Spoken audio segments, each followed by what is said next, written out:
Second SLST নাকি tension? যবে থেকে ফর্ম ফিল আপ শুরু হয়েছে তবে থেকে একের পর এক টেনশন আসতে শুরু করেছে। একের পর এক কোর্ট কেস হয়ে চলেছে। যাই হোক, ওইসব সব শেষ। এবার পরীক্ষা হওয়ার পর আরো টেনশন বেড়ে গেল। ঠিকই, পরীক্ষা হওয়ার পর আরো টেনশন বেড়ে গেল। কি মতো? সবচেয়ে বেশি টেনশন হয়েছে সহজ প্রশ্নপত্র হয়। কি? সহজ প্রশ্নপত্র। যাই মুখ থেকে শুনে না কেন সবাই বলছে 55, 54, 57, 58। আর এই নিয়ে কাট অফ নিয়ে তোলপাড় ছড়িয়ে গেছে ইউটিউবে। আর এতে পরীক্ষার্থীদের প্রচুর টেনশন হচ্ছে। তারা স্থির করতে পারছে না যে কি করব কি করব না, সত্যি পাস করতে পারবো তো। এবার এই কাট অফ নিয়ে এবং প্রসেস নিয়ে আর এই ফ্রেশার এবং ওল্ড ক্যান্ডিডেট নিয়ে প্রচুর কনফিউশন এবং প্রচুর কনফিউশনের ভিডিও ইউটিউবে আছে। তো আজকে সব কিছু সহজ করে বুঝিয়ে এবং সব কিছু সমস্ত উত্তর দিয়ে আজকে বোঝানোর চেষ্টা করব। যেহেতু ইউটিউবে অনেকেও বলছে যে পুরাতন যত ক্যান্ডিডেট আছে মানে ওল্ড ক্যান্ডিডেট তারা নাকি সবাই চাকরি পেয়ে যাবে। আচ্ছা, আমার একটা কথা, যে পুরাতন কত? পুরাতন ক্যান্ডিডেট অ্যাপ্লাই করেছিল ডেট বাড়ানো আগে মোটামুটি 13,000। কত? 13,000। মোটামুটি কিছুটা বেশি, 1-200 বেশি। তারপরে থেকে যে 10 দিন বাড়িছিল তাতে মনে হয় ওই 8 থেকে 10টা মনে হয় 50 ধরে নিলাম। আমি 50, আমি টোটালে 13,000 নিয়ে চলছি। আচ্ছা, 13,000 অ্যাপ্লাই করেছে। কত? 1 মিনিট, আমি ধরে নিলাম যে 13,000 অ্যাপ্লাই করেছে। কত? 13,000। ঠিক আছে, ভ্যাকেন্সি কত? আনুমানিক 35,000 প্লাস, 35,000 প্লাস, নবম দশম মিলে। আর 13,000 অ্যাপ্লাই করেছে এরাও নবম দশম মিলে। ঠিক আছে। আচ্ছা, আমাকে একটা সিম্পল কথা বলো তো, কোনো একটা সাবজেক্টে ধরে নাও বাংলা বা ইংলিশ, কোনো একটা সাবজেক্টে কাট অফ গেল, জেনারেলের কাট অফ গেল 55, আমি ধরে নিলাম যা শোনো। আচ্ছা, 55 যে গেল, এবার কাট অফ তৈরি হবে 60-র মধ্যে প্লাস 10 একাডেমিক প্লাস 10 নম্বর এক্সপিরিয়েন্স, এই 80 নম্বরের মধ্যে কাট অফ তৈরি হবে। ঠিক আছে। আচ্ছা, 50 যদি কাট অফ যায় এবং ওয়ার্ল্ড ক্যান্ডিডেট 10 নম্বর এক্সট্রা দেওয়া হলো এক্সপিরিয়েন্সে, আমি ধরে নিলাম সবাইকে 10 করে দিল। আচ্ছা, 55 যদি কাট অফ যায় তো ওয়ার্ল্ডের কত তুলতে হবে? 45। তারপরে তাকে 10, সরি 45, তারপরে 10 নম্বর এক্সপিরিয়েন্স দিল, তার মধ্যে সমান হবে 50। ঠিক না? যদি কিছু ভুল হয় তো কমেন্ট করো। 45 তো তুলতেই হবে তাকে। আচ্ছা বলো তো, 13,000-এর মধ্যে কতজন শিক্ষক 45-এ তুলতে পারবে? সবাই কি সবাই পারবে তুলতে? তো কি করে বলছে সবাই যে তারা নাকি সবাই চাকরি পেয়ে যাবে? হ্যাঁ, যারা 45 কাট অফ পার করবে, আনুমানিক বললাম, যেটা জেনারেল কাট অফ যাবে তার থেকে 10 নম্বর কমে তাকে তুলতে হবে। তো তবে তারা যারা কোয়ালিফাই করবে তারা সবাই চাকরি পাবে, শিওর। তো প্রথমে তাদের কোয়ালিফাই করতে হবে। 13,000-এর মধ্যে কি সবাই কোয়ালিফাই করে যাবে 45 নম্বরে? অনেক কেউ আছে যারা ভালো করে পড়তে পারেনি, আন্দোলন নিয়ে ব্যস্ত। তো আমি মোটে করে ধরে আমি 50% পেয়ে গেল, বলে না 50% পেয়ে গেল চাকরি। কত? 50%। 7,000 ধরে নিলাম চাকরি পেয়ে, কত? 7,000। বাঁচলো কত? ভ্যাকেন্সি কত পাইল? 28,000। 28,000 ভ্যাকেন্সি কি কম ভ্যাকেন্সি যেটা নতুনদের হবে না? অবশ্যই হবে। এর আগে পরীক্ষা হয়েছিল 55-এর। 55-এর ওতে প্রচুর দুর্নীতি হয়েছিল, 0 থেকে 53। এতে কি যোগ্য শিক্ষক চাকরি পায়নি? পেয়েছে, পেয়েছে। তো এবার যারা ভালো করে পরীক্ষা দিয়েছে তারা অবশ্যই পাবে। তো এবার যাই হোক, বোঝা গেল যে নতুনদের পুরাতনদের চাকরি দিয়েও কিন্তু নতুনদের জন্য অনেক ভ্যাকেন্সি পাচ্ছে। অনেক ভ্যাকেন্সি। আমার তো মনে হয় 50% শিক্ষক পাবে কিনা কোনো গ্যারেন্টি নাই, তবু আমি আনুমানিক ধরে 60 ধরে নিলাম, তবু অনেক ভ্যাকেন্সি পাচ্ছে। আমি ধরে নিলাম 25,000 ভ্যাকেন্সি, 25,000 ভ্যাকেন্সি হলে কম হলো, কম ভ্যাকেন্সি অনেক ভ্যাকেন্সি। আচ্ছা যাই হোক, এবার আমি একটা অথেন্টিক কাটঅফ, ইউটিউবে অনেক ভুলভাল কাটঅফ, কেউ বলছে 50, কেউ বলছে 55, কেউ বলছে 47, 45। এবার প্রত্যেক সাবজেক্টের অথেন্টিক কাটঅফ এবং যুক্তিগতভাবে কাটঅফ বিশ্লেষণ করব। এবার আসি কাটঅফের পালায়। আচ্ছা কাটঅফ আমি এখানে বেঙ্গল ইংলিশ লিখছি, কিন্তু আমি সব সাবজেক্টেরই কাটঅফ একটা অথেন্টিক এবং যুক্তিসহ লজিক্যালি বর্ণনা করব। যদি ভালো লাগে তো বলবেন, যদিও খারাপ লাগে তো ডিসলাইক করবেন, কমেন্টে গালও দিবেন, যেটা আপনাদের পছন্দ। আচ্ছা কাটঅফ আলোচনা করার আগে আমি একটু এর আগে বছর 2016 এর কাটঅফটা একটু দেখে নিই। 2016-তে অনেক দুর্নীতি হয়েছিল, 0 থেকে 53, 5 থেকে 53 এরকম কাটঅফ করে দিয়েছিল খাতাতে। আচ্ছা এর আগে অনেক হয়তো মেসেজ হয়ে হবে, কোশ্চেন আউট হয়ে হবে, যখন দুর্নীতি মানে অনেক রকমের হয়েছে, আমরা সবাই বুঝতে পারছি। আচ্ছা এর আগে 55 নম্বর রিটিন ছিল, ঠিক আছে, আর 35 নম্বরের একাডেমিক। আমি যে কোনো একটা সাবজেক্ট ধরে নিলাম এর আগ বছরে, বেঙ্গলি হোক বা ইংলিশ হোক, মোটামুটি সেম কাটন। আর বাকি যেগুলো ছিল লাইফ, ফিজিক্স আর ম্যাথ ওগুলো কম। আমি ধরে নিলাম ইসে বেঙ্গলি বা ইংলিশে কোনো একটা কাটন মোটামুটি গেছিল 79 বা 80-র মতো, এই আউট অফ 90-র মধ্যে, আউট অফ 90। আমি ধরে নিলাম কত, ধরে নিলাম যে 80 কাট অফ গেছিল, ঠিক আছে। এবার 35 একাডেমিকের মধ্যে অনেক কার 35-এ 35 ছিল, ঠিক আছে। আমি এভারেজ ধরে নিলাম যে 33 একাডেমিক সবাই পেয়েছে, 33 300 পেয়েছে অনেক কেউ, কিন্তু কার তো 35 ছিল, আমি এভারেজে 33 ধরলাম। 7 47, এটা জেনারেল কিছু বলছি, কিন্তু general, general lowest, highest, highest হয় না, হাইস্ট যত পারে, কিন্তু হাইস্ট 90 হতে পারে, সেটা বলছি না। লোয়েস্ট 47 আউট অফ 55 এর মধ্যে, ঠিক আছে, বোঝা গেল। 55 মধ্যে 47, প্রচুর দুর্নীতি হওয়ার পরে। তো চলে আসি এবারের কাট অফ কত যেতে পারে, এবারের কাট অফের আলোচনায়।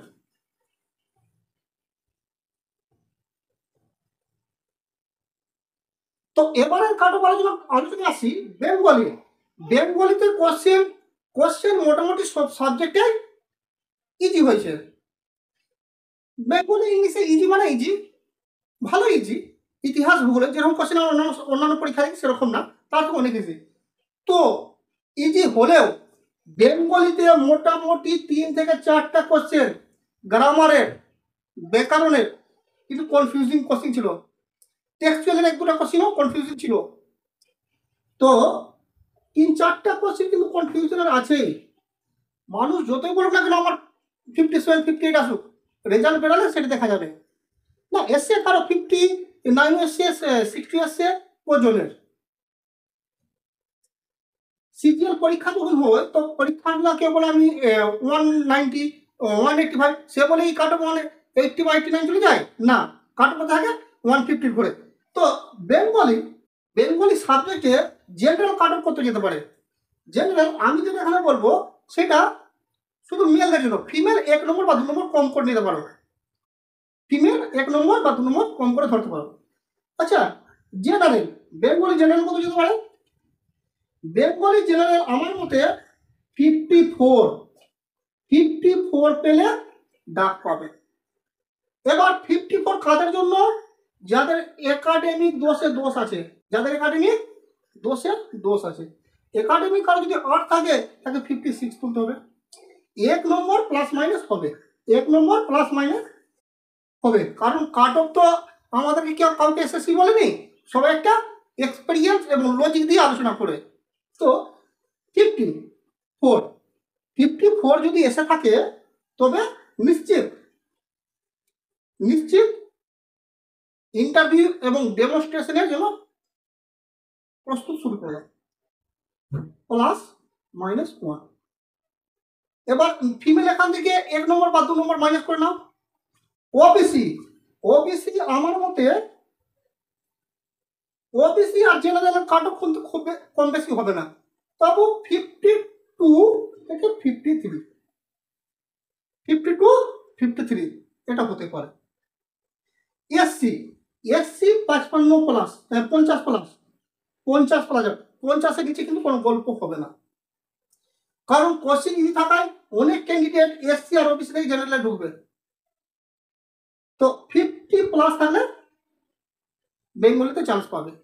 এখানে ফিমেলরা প্লাস মাইনাস 1 বা 2 করতে পারে, 2 মাইনাস করলে চলবে, ঠিক আছে। মানে 54-এর প্লাস যদি থাকে বেঙ্গলিতে ইন্টারভিউ ডাক পাবে। ইংলিশ, ইংলিশ আর বেঙ্গলি একটু ডিফারেন্স, মানে সেম বললেই চলে, সেম বলে চলে। বেঙ্গলিতে যেরকম 3-4টা কোশ্চেন কনফিউজ ছিল, ইংলিশে কিন্তু 3টে কোশ্চেন কনফিউজন কোশ্চেন ছিল, গ্রামার আর টেক্সচুয়াল থেকে 2টো বা 1টোর মতো, কারণ একটা তো 59 বা 60 পাওয়া অসম্ভব। তো ইংলিশে ওই জেনারেলের কাট অফ 54 বা 55-এর নিচে নামবে না। ফিমেলদের জন্য 53 প্লাস মাইনাস আমি লিখলাম 54 55 এর নিচে নামবে না। ওবিসি মোটামুটি 53 54, খুব একটা কম বেশি কাট অফ হবে না। 60 নাম্বারে কত কম বেশি হবে, এখানে 52 করে দিতে পারো। আর এসসিটাও 50 নিচে নামবে না, 50 প্লাসই থাকবে। এসসি কত থাকবে 50 প্লাস, ঠিক আছে। এবার চলে আসি ইতিহাস ভূগোল, তারপরে সায়েন্সের 3টে সাবজেক্ট আলোচনা করবো। এর উপরে যদি থাকে নিশ্চিত ডাক পাবে। এবার ইতিহাস এবং ভূগোলের কাট অফ। ইতিহাস ভূগোলে কনফিউশন টাইপের কোশ্চেন না থাকলেও ইতিহাসে সালের কোশ্চেন 2টা সবার কিন্তু মনে থাকে না, বা সিলি মিস্টেক কোনো কিছু হয়। বলছে ভূগোলের কোশ্চেন কিন্তু ইজি, প্রচুর ইজি, ইতিহাসও ঠিক ইজি। তো ইতিহাস এবং ভূগোল দুটোই মোটামুটি সেম যাবে, 1 নম্বর এদিক ওদিক হবে সেম, ইতিহাস ভূগোল মোটামুটি সেম যাবে। তো ইতিহাসের জেনারেল 55, ইতিহাস general 55 plus minus 1, OBC 53 54, SC 52, এই 2 যাবে। এটা হচ্ছে জেনারেল মেন। ফিমেল এখান থেকে 1 নম্বর বা 2 নম্বর মাইনাস করতে পারে। জিওগ্রাফি, জিওতে মোটামুটি ইতিহাসের মতো কাট অফ যাবে 54 বা 55, ওবিসি যাবে 52 বা 53, এসসি 52 প্লাস মাইনাস 1, এখানে 51 করে দিতে পারে। এরপর তো 50 প্লাস থাকতে হবে, 51 প্লাস 50তে এসসিদের একটু চান্স ই হয়ে যাবে, ঠিক আছে। এবার আমি চলে আসি বায়ো, ফিজিক্স এবং ম্যাথের কাট অফে। এবার যদি আমি সায়েন্সের সাবজেক্টের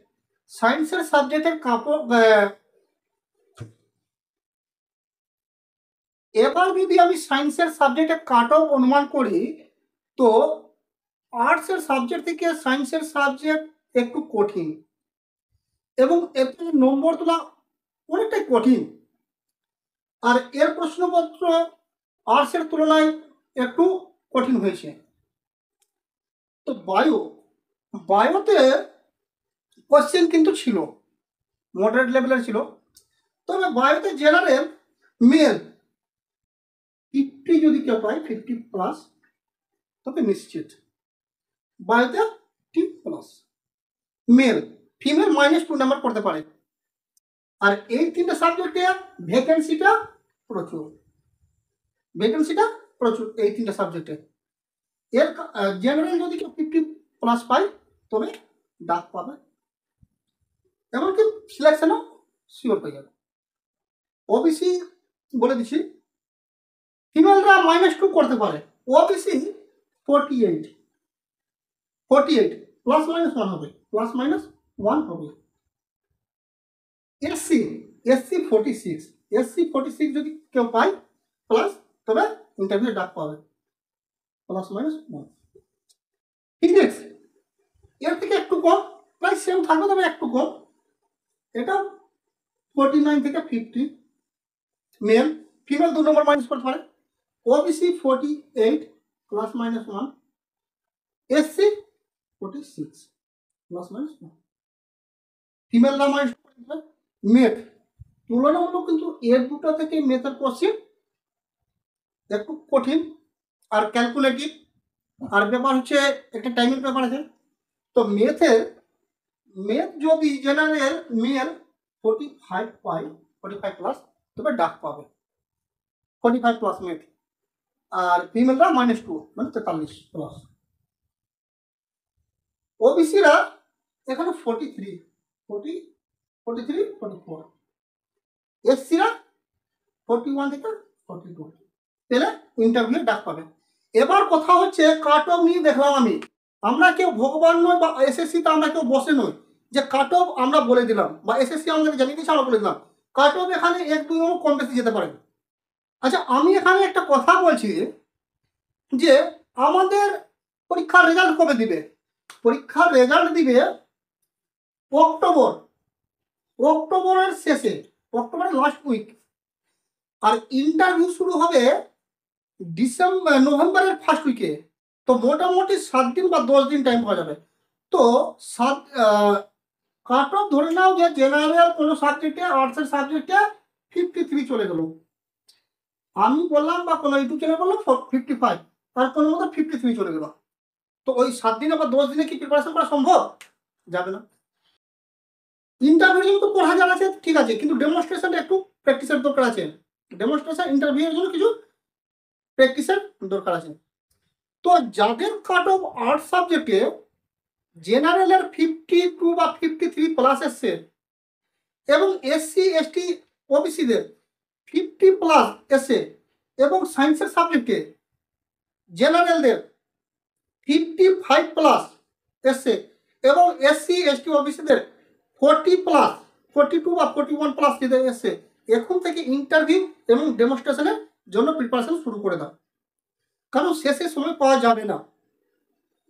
তো ভিডিও যদি ভালো লাগে তো একটা লাইক করবেন এবং চ্যানেলটিকে সাবস্ক্রাইব করে দেবেন, এবং যদি ভিডিওটা ভালো না লাগে তবে ডিসলাইক করে দিন, এবং ভিডিওর শেষে কমেন্টে গাল দিয়ে দেন, কোনো অসুবিধা নেই। আপনার মতামত অবশ্যই দরকার। তো thank you for watching SSC A1 YouTube channel.